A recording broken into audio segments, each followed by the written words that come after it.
So it's my privilege this morning to introduce Brian Elms. Brian is, I think, known to many of you from his book. If he wasn't, you've now found the book on the table, I think.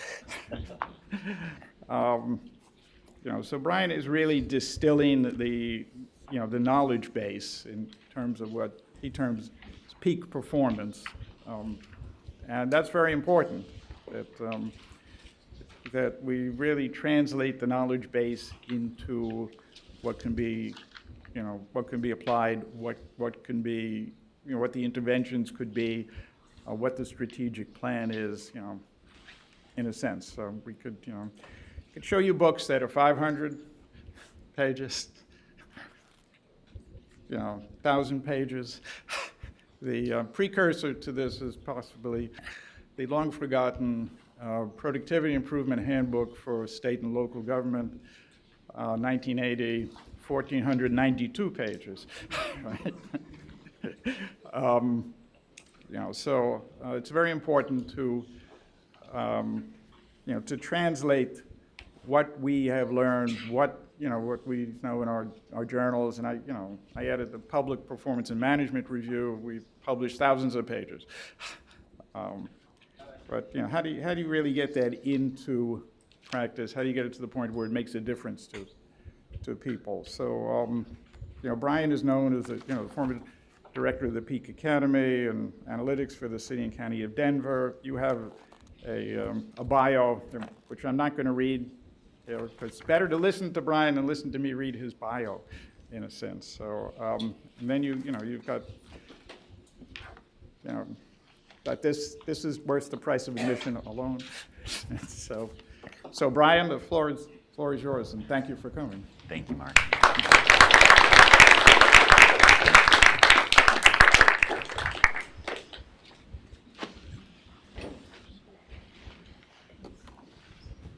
Good morning.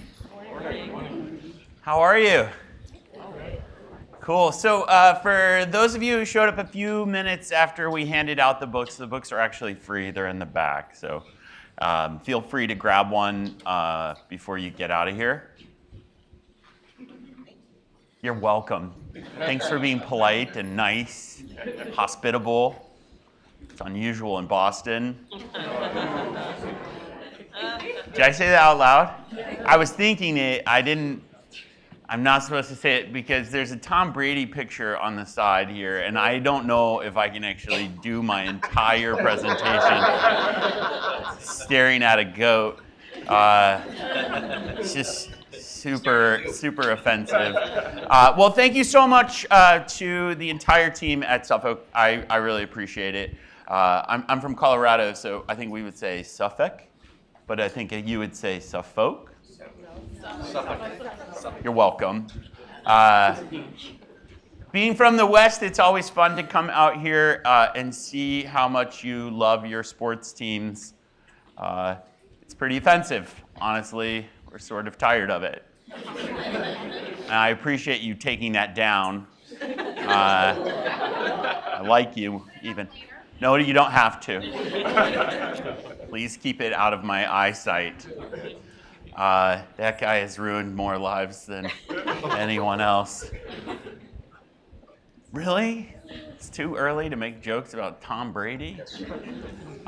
So thank you so much for putting up with me for the next 4 hours, I was told is what they said I could talk for, which is great. I'm super excited to irritate my former colleagues and friends from Denver and from San Francisco. So this will be really fun. I'm going to talk about a few things, but before I get started, I want to make sure that everyone has a piece of paper in front of them. We're going to need that piece of paper.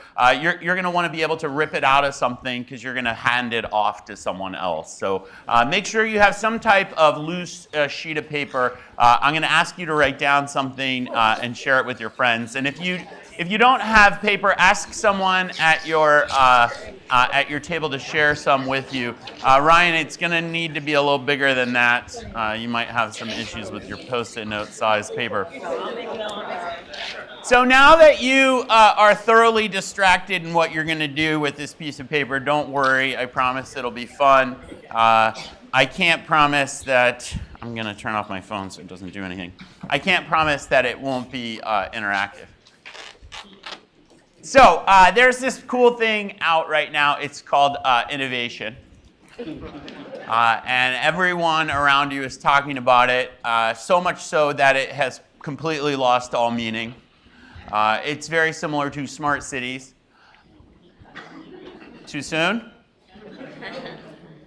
But we need to figure out why it's sort of losing its meaning. But I actually think in the public sector, we're going to continue to see significant innovations take place. And I want to redefine what innovation means to you and why it's so important for a lot of us in the public sector. Anyone familiar with the Eiffel Tower? Okay, one person rose their hand. Thank you so much for doing that. So I was in Paris this summer with my daughter to see the World Cup and watch the U.S. women play. It was remarkable. I thought I was taking her to Paris. I went to Paris. That kid maybe not have paid attention, but that was the coolest thing I've been to, and it was absolutely remarkable. My daughter's 18, and doesn't really, I don't know, how would you say this nicely? Doesn't really appreciate things yet. So I'm in Paris, she's napping. I'm like, hey, we're gonna go watch the US women's tonight. She's like, yeah, I got a nap for that. I'm like, we're in Paris though. She's like, I'm gonna take a nap. I'm like, well, I'm gonna go to the Eiffel Tower, which, why do you think I'm showing this? Anyone familiar with the history of the Eiffel Tower? It's very innovative. The Eiffel Tower was incredibly innovative, and it was done during the World's Fair in Paris. Hated it. It was not innovative. It was the ugliest thing on the planet. They wanted to tear it down. They said it had no purpose. It was absolutely disgusting, and it was ruining the beautiful countryside of Paris. Think about that. You come up with this amazing innovation, one of the tallest buildings in the world, one of the coolest looking structures ever, and people absolutely hate it. Absolutely hate it. To this day, people go up every single day by the hundreds of thousands up to the top so that they can pay 42 euro for a glass of champagne. It's an amazing feat, and yet people hated this innovation. Most of us think in terms of innovation in one way. How do we think in terms of innovation? The answer is on the wall. But what do you think people think about? Lyle, I really like that you're sitting in front because you're the only one who seems to be answering these questions. So it's, yeah, no, there's a free book in the back. I'll make sure it's signed. Most of us think in terms of innovation in just one way. We think in terms of breakthrough innovation. We think only breakthrough innovations change the way that people work. It's actually something that we struggled with when we were running the Peak Academy, is that people talked about our program as not a breakthrough, that we were not changing the way that government was actually working, that we were only focused on incremental changes. We actually saw making incremental changes more powerful than making breakthrough changes because we could do incremental work as a group. That it was harder to do those sort of breakthrough things as a group. Most people think that there are aha moments in life. And Stephen Johnson wrote a great book called Where Good Ideas Come From. And he talks about epiphanies and eureka moments and that. Most people don't have them. Most inventions are not eureka. There are things that take place over time. He calls it a maturation or a slow burn. And it takes a while to get there. There's another type of innovation that we never really thought of, and this was happening more often than you could imagine. That's adjacent innovation. Anyone in here have a good idea of what a good adjacent innovation would look like?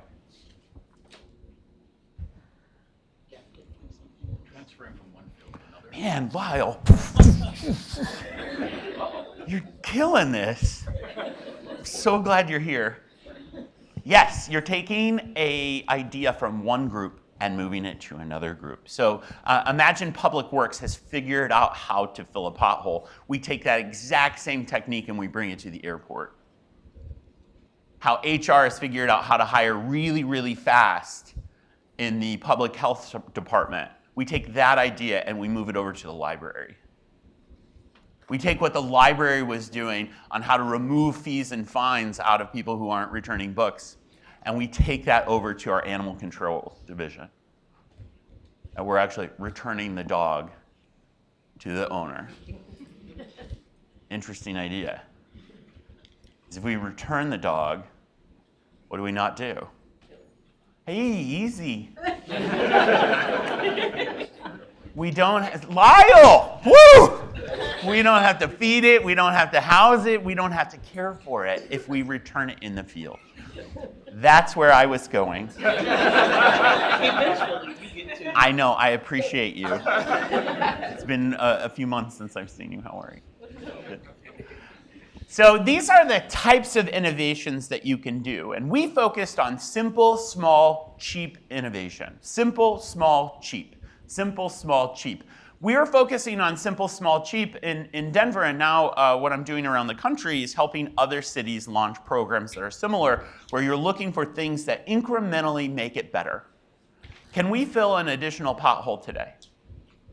Can we serve another kid today? Can we serve another family today? Can we take another person off of the street who shouldn't be on the street? Can we release another person, the right person, at the right time? If we each were doing one better thing every single day, we would see an improvement in our overall work. That was really our focus, focusing on how do we make every day a little better. So years ago, my colleague Greg and I were working with, hi Greg, wave to everyone. If you want to do what I've done for the last 7 years is torture Greg, I'll continue to do it today. Thank you. So Greg and I worked together for 3 or 4 years, 3 years in the city and county of Denver. And Greg is now in Raleigh, North Carolina, and doing this similar work there. But Greg and I were working in Public Works, and we came up with this amazing innovation. This thing is incredible, and I want to show you what it is. Hello, and welcome. This is a training video illustrating the Public Works Transportation and Mobility painting, beading, and loading procedure of a line striper. Part 1. How to load paint. Always load white paint first, because the white can mix into the yellow, but the yellow cannot mix into the white.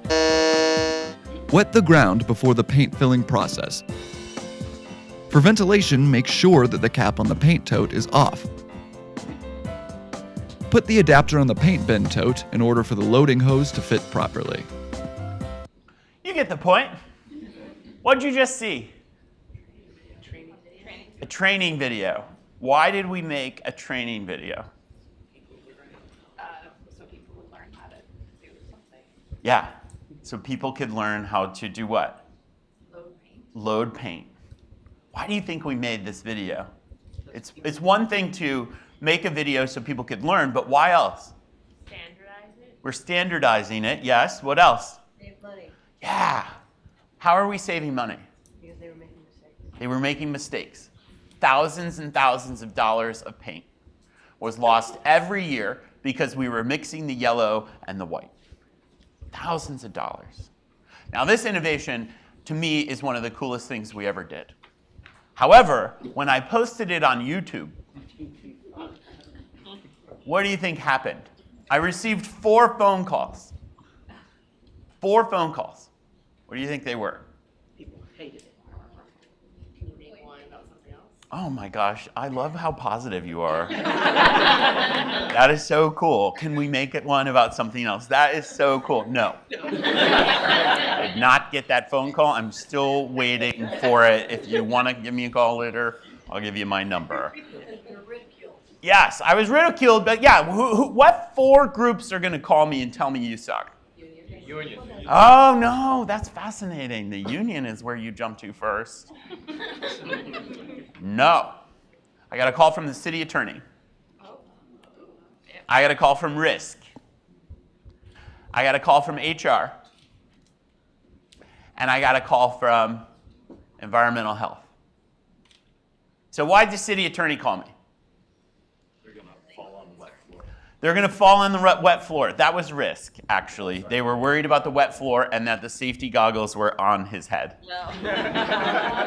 Yes. Yeah. Yeah, well done, Travis. So yes, so Risk called because of that. What did the city attorney call for? Did I get waivers for everyone in the video? Greg, we did not have waivers at the time. We do now. All right, so Risk calls me because they're not wearing safety goggles and they could fall on the ground. City attorney calls me because they didn't sign waivers. Now, why did HR call me? Why would HR call me? Taking trainers' jobs? Megan Marie, you are an amazing human being. We were taking away their job. It was their job to do training videos. Why am I doing training videos? Lyle answers it again, because you did make it. That's why I made it. What else? I got one other call, Environmental Health. Why is Environmental Health calling me? Didn't explain regulations. We didn't explain the regulation of dumping the paint and it going into the sand trap. So something as simple as making a training video has just turned into what? A cluster. Thank you for not answering the rest of that. It was an absolute cluster. I was getting hammered by 4 major departments. This ended with me meeting with the CFO and all 4 department heads. That is crazy. Isn't that? It's super fun. I had a great meeting. I tried to explain to them that I didn't understand the ins and outs of YouTube. And that once it's posted, it's posted. To which I was told, take it down now. So I did. I took it off of YouTube, but it is still used as a training video because it's amazing. We had never taught our team members how to load and unload the paint. We had never taught them the safety procedures of doing so. We had never assumed that they knew how to do it. And if you've ever been to Denver, you've actually seen what happens when you don't know how to paint a line. What do you think happens when you don't know how to paint a line? No, it's not because you're high. It swerves all up and down the road, and there's no understanding of how to do it without swerving. We never taught our employees how to paint the road. We never taught them how to clean the machine, how to paint the road, how to make it safe. And because of that, it was done under what? Anyone know? Like this reoccurring thing. It's called shadowing. You learn how to do your job by shadowing who sucks at it. And so you take whatever they're bad at, and then you teach it to another person. And once you have shadowed the wrong thing over and over, now it's the way it's always been done. And this sort of tribal knowledge is really rampant in most of our work. We see it sort of everywhere. We saw it in parks. We saw it in the city attorney's office. We saw it in HR. We've seen it in every single department that we were working in, and all happens over and over and over again. What we try to do is get people to quit asking permission to be awesome at your job. You should not have to ask to be awesome. If you want to make a training video because no one's ever made one, you should just make a training video. You shouldn't have to seek permission for that. And most of us work in environments where we have to seek permission to be great at our jobs. We have to ask permission to make a simple training video. This crew actually made a video with their iPhone first. And it was so cool that I and my department decided to pay for the upgrade.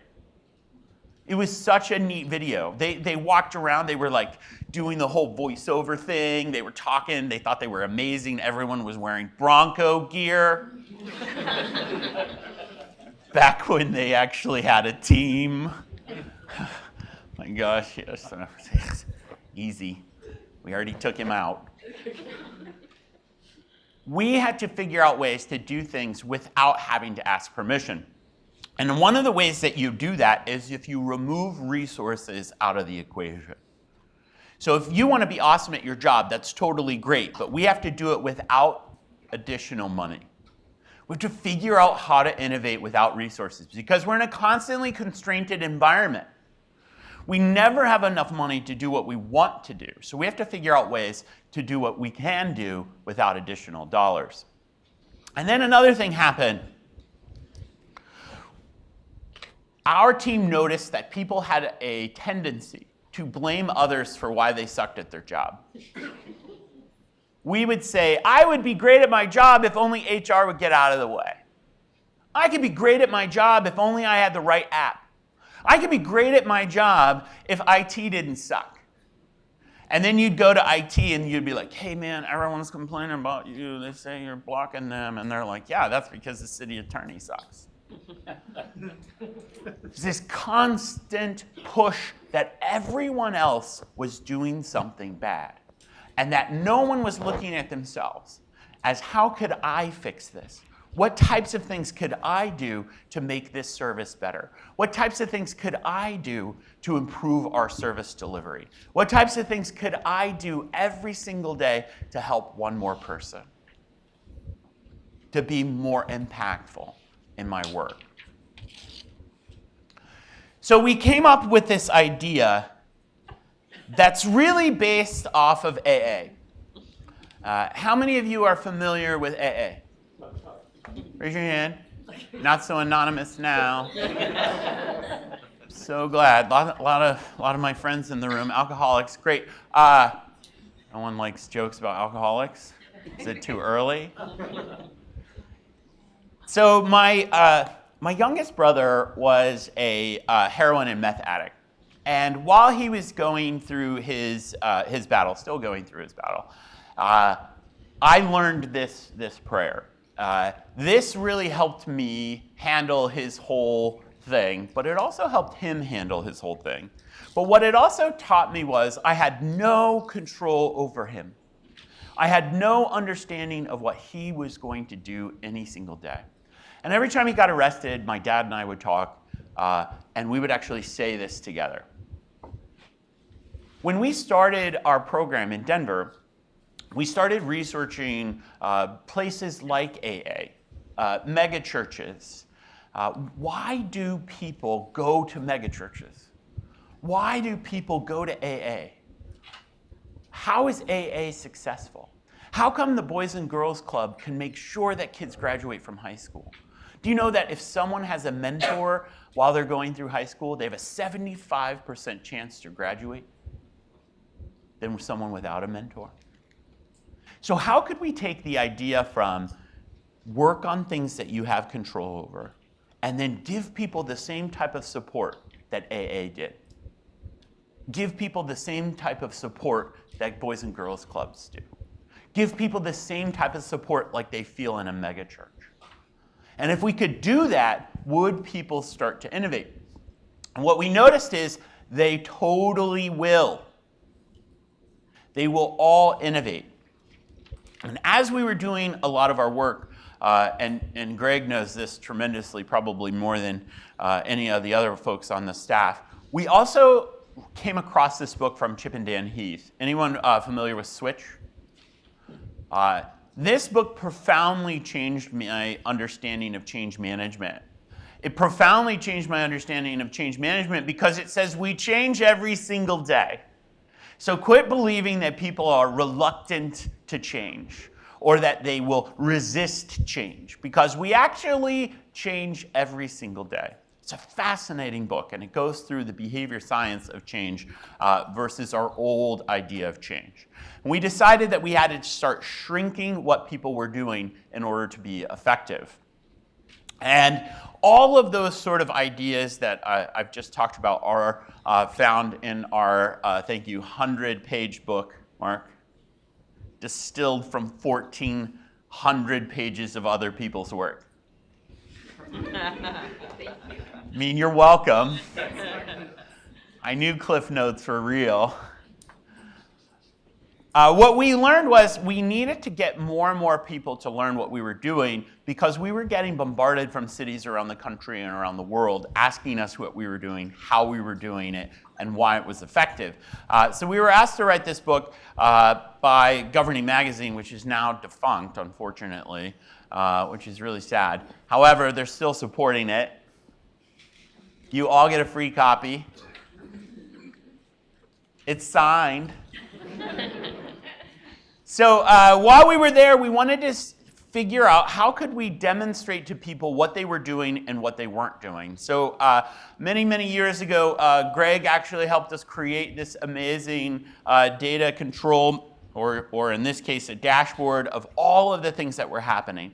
We have actually trained over 8,000 people. I left the city and county of Denver over 2 years ago, and I've trained another 1,000 people on top of that. The city has saved about $35 million. I've helped other cities save nowhere close to $35 million, but I have worked in both Miami and South Bend and Gilbert, Arizona, in San Jose, San Francisco, LA, and a couple other places around the country.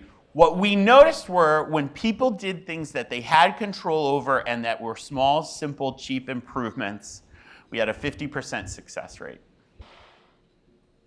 Large breakthrough innovations, we had an 80% failure rate. 80% failure rate. Really, really difficult for us to get going. So I want you to assess yourself. You like this? This is when an 18-year-old went out too late and you take her to a Cubs game and she passes out on your shoulder. It's super cute. No one said, "Aww." So I want you to take a selfie.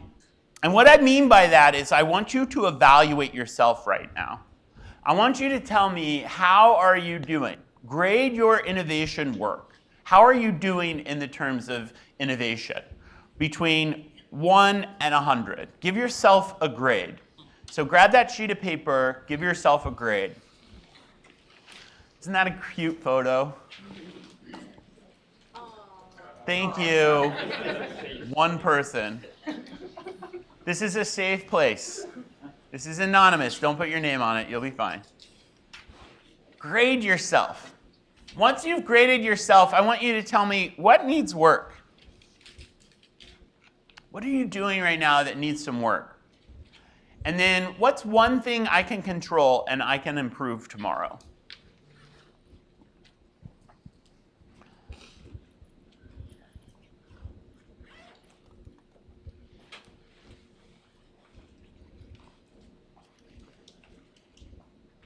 You didn't know we were going to do this. It's okay. Everyone do this. You're gonna need to do this because it's not going to be fun if you don't. So just for you to rate. Yes. So give yourself a grade, 1 to 100. Tell me what you think needs work. And what's one thing that you can control that you can improve tomorrow?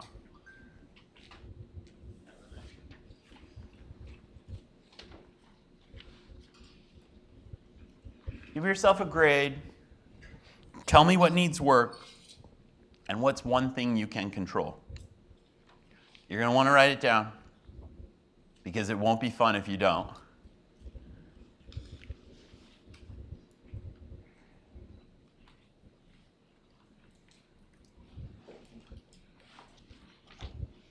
Give you about 20 seconds and then we'll move on.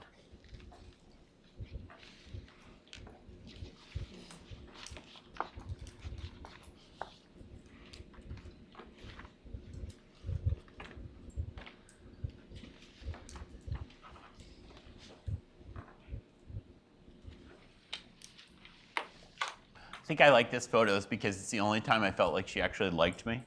Does she know you have this photo? Yeah. Yeah. Yeah, I sent it to her. Did you get a waiver? I was like, you fell asleep at Wrigley Field, right?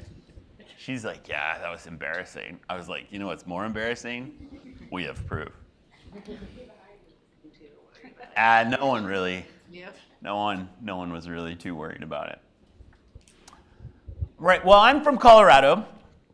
I grew up there. I've been there for most of my adult life. I lived on the East Coast for a little while. I was in Philadelphia and Washington, D.C., and in Harrisburg. So what I want you to do right now is something to make me remember my home. So you're going to take that sheet of paper that you just wrote on.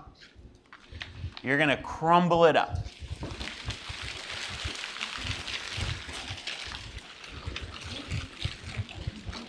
Has anyone ever had an indoor snowball fight? Anyone in here? Indoor snowball fight. You are about to endure an indoor snowball fight. So you're going to stand up.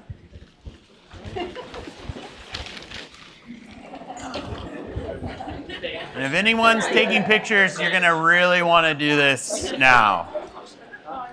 So what you're going to do for the next 3 minutes is you're going to throw as many snowballs as possible. So do me a favor, do not try to harm anyone in your snowball throwing adventure. I did not get a waiver for this.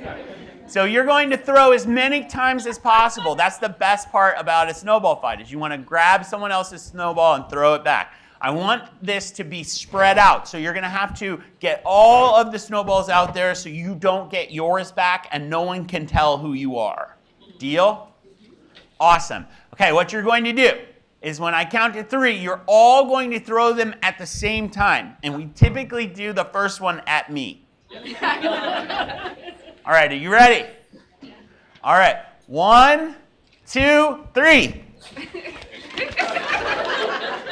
Okay, keep going. Keep going.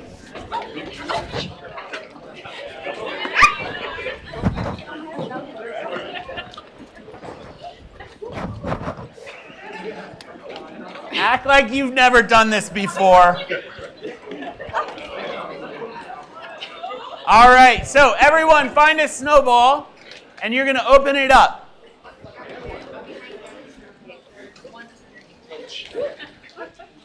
Find one. There should be one around you. We need a few more. Any extra snowballs? Sometimes they end up in people's tea. Every once in a while, they'll end up underneath the table. All right, so hopefully you have one. What I want you to do right now is open up that snowball and read what's on it. Anyone need one? Extra snowball? Open it up and read what's on it. All right, what do you have? So someone gave themselves a 75%. They want to say what needs work is incremental innovation. I don't know what that says. Cooperative innovation. And then what's one thing you can improve? Outreach and taking others' ideas. Yeah, what we've noticed is stealing other people's ideas is not a good idea. Democratizing ideas is a good idea. What we've done and what we've seen around the country, what works is getting people to do things at the same time and democratizing your work. Democratizing your work means letting everyone come up with an idea on how to solve a problem. Letting everyone. Don't try to decide what idea is better. Let everyone decide. It's a different way of operating an innovation space. Because what you're trying to do is get everyone involved in an entire change. And instead of judging if you had the best idea, Christopher, or if Greg's idea was the best, or Jamie's idea was the best, or Mark's idea was the best, we're actually pushing you to test those ideas. You go test out your idea, see if it works. If it works, bring it back and let's see if we can move forward. It's a different way of working than trying to decide or prioritize what innovations to work on. You shouldn't be doing that because you're picking winners and losers in a change world or an innovation space. So figure out ways you can democratize your work. What do you have? What's your name? Jennifer. Jennifer, someone gave themselves a 75. A lot of C pluses in this room. It's interesting. Very kind to yourselves. What needs work? Classroom coverage. What's one thing that you can control to improve tomorrow? Marketing. Ooh. I don't know if I can speak to this one as much as I'd like to. But one of the things that I struggle with in both innovation and change world is innovation theater, where people say they're doing things, but they're really not. It's a challenge that I've struggled with in public service for a long time, where you do more marketing than you do more impact. I love that someone wants to improve their marketing. I would tell you the best way to improve your marketing is to demonstrate something's better. You want to prove that you got better at something. You want to prove that you're the best at something. If you are the best at something, marketing's easy. Because people will know it's true. When you're authentic about it, it's super easy. When you're trying to frame and remarket, that's when you're in trouble. The amount of organizations I've consulted with where they're more interested in innovation theater than actual change is remarkable. We have to be in that world of this is not innovation theater. This is innovation for purpose. It's innovation for impact. I probably did not speak to what they were saying, but I like what I said. All right, what was your name? Penny. Penny, what do you have? Ooh, someone gave themselves a real grade. Yeah. 66%. Yes.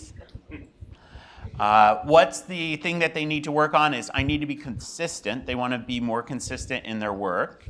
What's the one thing that they can control is their work ethic and output. Oh my gosh, this person's super introspective and probably real.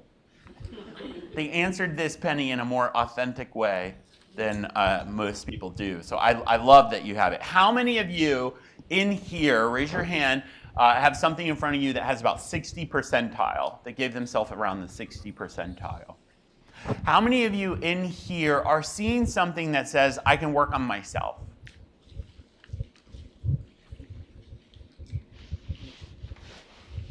Well, I was in Chicago a couple weeks ago with my daughter. My friends were all there, and a buddy of mine was really, really mad that the Iowa Hawkeyes game wasn't on TV in Chicago. And my daughter walks up to him and says, man, you need to change your mood ring. I thought that was the funniest thing on the planet. He's like, don't you even dare. And she's like, your mood ring's all dark and cloudy. It needs to be amber. And then we started singing that terrible 311 song, like Amber is the color of your energy to him. Pissed him off so bad. But we watched him sort of transform. And I think, the lesson I want you to take from it is there's one thing you can control every single day. And that's how you show up. You can control if people call you back. You can control if people want to work with you. How do you think you control that? Your attitude. It's a very simple idea. Like when the caller ID shows up on that phone, is this someone you want to work with? Because if it is, you'll actually do cool stuff with them. But if that phone call, man, how many times have you looked at it and said, oh, I can't handle that right now.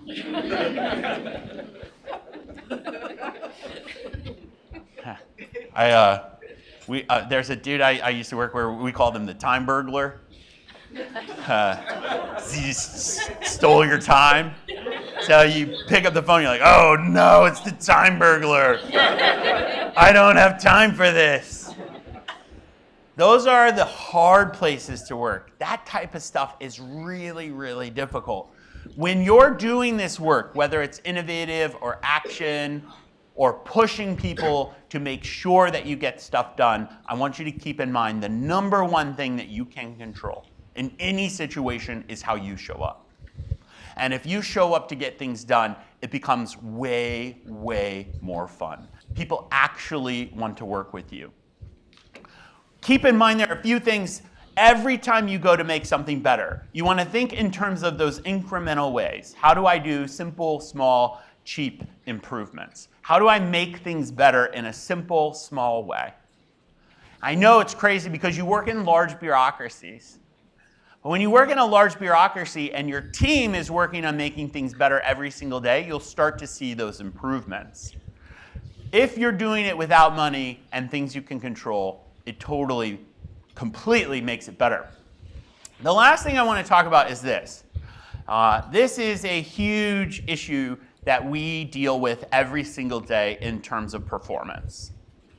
We base a lot of performance on punishment, telling people what they're not good at. Your challenge is to flip that. Base all of your performance about purpose. Why do we do this? Not what are we doing? Why do we do this? Why do we fill potholes? Why do we clean the streets? Why do we investigate child abuse? Why? Why are we doing that? Because if you just keep telling people that they suck at their job on your performance dashboard, guess what they're not going to do? Answer your phone call. They are not going to do it. So I'm giving you a couple of things. But has anyone ever played whack-a-mole? This is what we typically refer to as government culture. That's Michael Sarasti from the Miami Innovation Team and the IT department in Miami. Just a couple quick things on this. If you don't know what to measure, there are three things that we tell everyone to think about. Those three things are: how many are you doing, how long does it take you to do them, and how many do you get right the first time? It comes directly out of Karen Martin's book, Value Stream Mapping. But we thought the easiest way to teach people about metrics or performance were these three things. We also learned that no one in the entire department understood why they were being measured. We were just measuring them. An employee who fills potholes for a living does not like to be measured because they think you're trying to prove that he or she is not doing their job. You have to show them why it's important to measure it. What you're trying to do is fill another pothole without it feeling like you filled another pothole. What you're trying to do is making sure that you fill the pothole once, not 4 times. What you're trying to do is figure out how to only show up at the hole in the ground 1 time and not 6. Because we had a tendency to show up at the same pothole multiple times with multiple crews before it was filled. If we're doing that, we can't fill another one.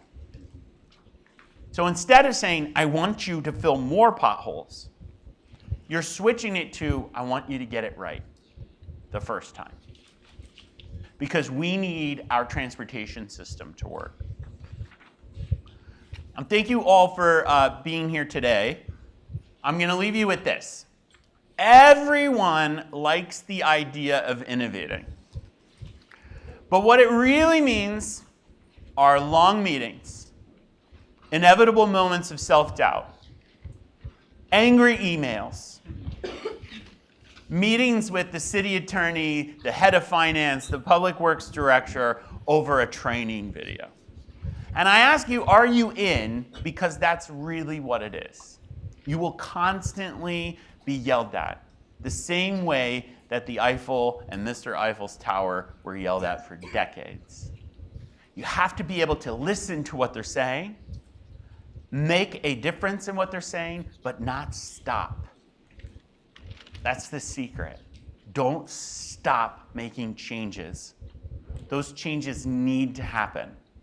You need to help more kids. You need to help more families. You need to get more people out of poverty. You need to take people off the streets. Those are our jobs. We get to do that. Make sure that you're doing it with purpose. Thank you.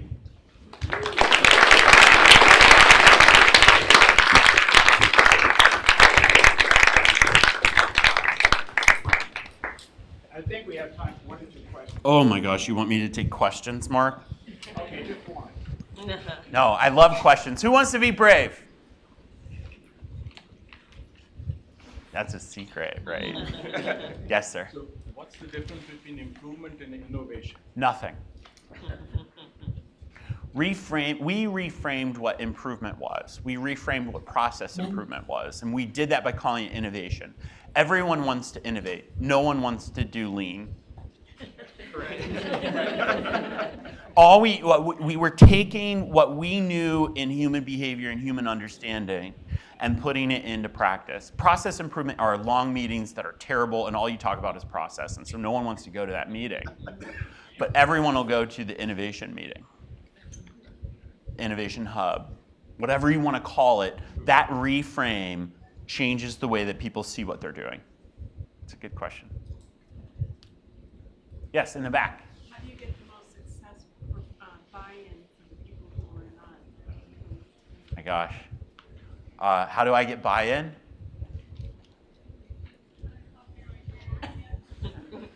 So sorry. There's a chapter in my book called Buy-in is So I hope you enjoy that chapter. I don't believe that you have to get buy-in. I believe that you have to get people involved. When you're asking people to get buy-in, you're selling them your idea. You're asking them to buy your idea. When you democratize innovation or you democratize improvement, you're asking them to take their idea and run with it. I don't have to ask you to buy into this idea. What I'm asking you is fix what bugs you. And then I want you to work on what's bugging you about this process. We're going to teach you a way to see the problem, we're going to teach you a way to talk about it, and then we're going to teach you ways to solve it. What I want you to do is go solve it. I typically want you to solve it individually because I want you to test it out first to see if it worked. If it did work, then we're going to move with it. But the idea that you have to get buy-in is typically convincing people that your idea is right. I mean, think about everything you buy into in life. Stocks, housing, retirement. What are you trying to do in the end? Well, the goal in the end is to cash out. I don't want you to cash out of this job. I want you to take why you're here, what purpose made you come work at the DMV. What is your philosophical purpose for working at the DMV? Because look, if you want a $15 an hour job, Amazon is hiring. So why are you going to work for $15 an hour, get yelled at by every single customer, get things thrown at you? Like, we didn't put up an advertisement that said, if you suck at customer service, come work at the DMV. People choose to have those jobs. Those are chosen professions. And we don't think that when we walk into those places. But you don't accidentally retire from the DMV. That's not an accident. You chose to work there. You chose to do that work. You want to do that work. And when you ask people who work at the DMV why they chose to work there, they'll say things like, I love my community. I love being around cars. I like the camaraderie of this work. It's fascinating. But we have a tendency to say, oh, now you have to buy into this idea. No, they bought in. They are living a life of lower middle class. They are never going to retire because our pension systems has all evolved or devolved. So they have actually chosen not to move to, Vail when they're done, or here, the Cape, right? Is that where do you retire? Cape? Florida. I saw someone from Fort Lauderdale, so yes, yeah, Florida. So what you're doing is taking into account why someone works there. You're taking their purpose, and then you're asking them to innovate with that purpose. You don't need buy-in for that. Lyle. Question about the long term. Yes. I'm very concerned about innovation or performance measurement going on, stops and starts. One executive director is in, and 2 years later they're gone. What about maintaining this kind of momentum over a long period of time? Yeah. For example, Toyota's done 500,000 teeny increments over 70 years. Right. That makes the difference. So it's not 2 years, it's long term. We always saw if our job was to train employees in why it matters to count things and do things and to learn these different techniques, that even if a new director comes in, they still know how to do these things. They still know how to be practical in their problem solving. And at the end of the day, that's what we are teaching. We are teaching practical problem solving techniques. We are calling it innovation, or we're calling it process improvement, but at the end of the day, we're teaching you how to use a method or a structure to your problem solving. And our idea was train people, train people, train people, train people, because no matter who the mayor is, no matter who the executive is, if they know how to do this, they're going to make something better. Brian, what do you think? Oh, Mark's cutting me off. Can I take one more, Mark? Okay. I promise I'll be quiet. All right. Oh, you have a question? No, I said last question. Last question, Carol. Thank you. Brian, what do you think of programs that municipalities and others have where they reward Oh my an God. individual employee or a team of employees who bring forward like an innovation award? We did innovation awards, but we never gave money. I don't believe in giving people money for doing good jobs. They're supposed to do a good job. That's the rent you pay for living. When you reward employees financially, you're missing the understanding of public work, of public service. We're not here for money. If we were here for money, we'd be working somewhere else. We're not. We're here to make a difference in people's lives. Recognizing that someone wants to make a difference and giving them an award for innovation, I'm totally cool with, as long as you're awarding tiny innovations and amazing innovations. We gave gift cards to people who clean their desk. Because we saw if you did your clean desk, you would potentially change the way you did your job. And we wanted to make sure that people knew so-and-so cleaned their desk. We would write a newsletter about them. Send them out on a blog. Whatever it was, we made sure people knew that small innovations were just as important as long ones. Thank you. Thank you.